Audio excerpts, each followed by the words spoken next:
to this week's edition of One Big Thing. Kirk Goulding here, and today's One Big Thing is it's a new day in America. I can't tell you what a difference there is just in the air, in the atmosphere. There's such a sense of a massive weight being lifted from everyone. Finally, the sun is out. Even though it's colder than cold, the sun is out and things are better. And we have a hope for the future. Finally, we have a president.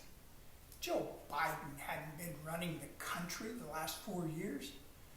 No one really knows who it was. It appears that it was just a group of aides and others. Certainly, Mr. Obama was part of that ruling junta. And Joe, poor old Joe, he didn't know where he was or what was going on or anything. It was sad. It was disgusting. And now Mr. Trump, oh my God, what's he doing? He's following through on promises he made. Deportations have started. On Tuesday, it was like 308 people got deported. And they were all criminals. More than being criminals from entering illegally. Nice start. And we are hearing that there are some folks that are saying, you know what, I think I'm going to go back to where I came from. They don't want to have to deal with being arrested and maybe incarcerated for years and years and years. And the death penalty is on the table for murders. Our borders are closed. If you want to come through the front door. And the interesting thing, there are thousands, and maybe it's tens of thousands of immigrants from all over the world. They're now trapped in Mexico. And oh no, they're really PO'd. They can't get in. That's not fair. Almost all of the refugee programs and asylum programs, they've all been suspended. Finally, some common sense. So, what's this mean to markets? I don't know. But it's going to be fun finding out. Everyone's trying to figure out what Trump 2.0 is going to be policy-wise. Will there be tariffs or not?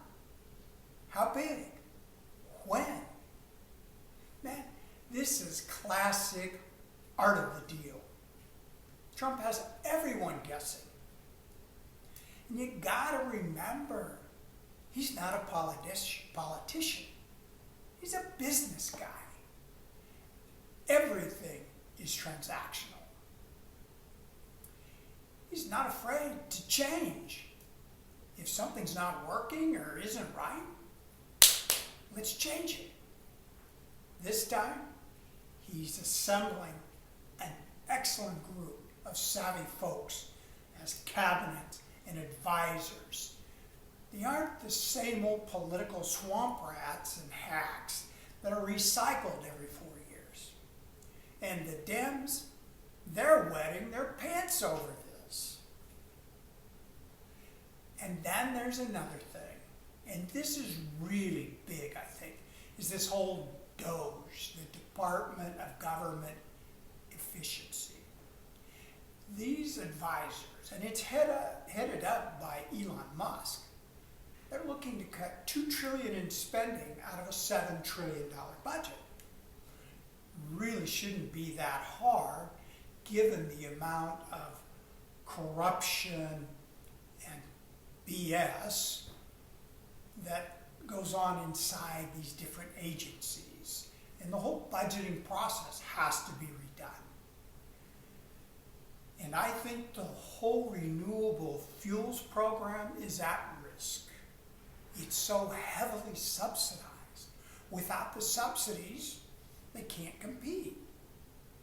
Well, that's the point of entrepreneurs, is to compete, to be innovative. But if I'm depending upon subsidies, I just get fat and lazy and ineffective. So let's see what happens. The funds are going to go back and forth. Man, they've been buying the stew out of everything. In the meantime, it looks like Brazil's going to have a record soybean crop by a bunch, and a massive corn crop too. So let's see. Plenty of volatility ahead. So until next time, happy trading.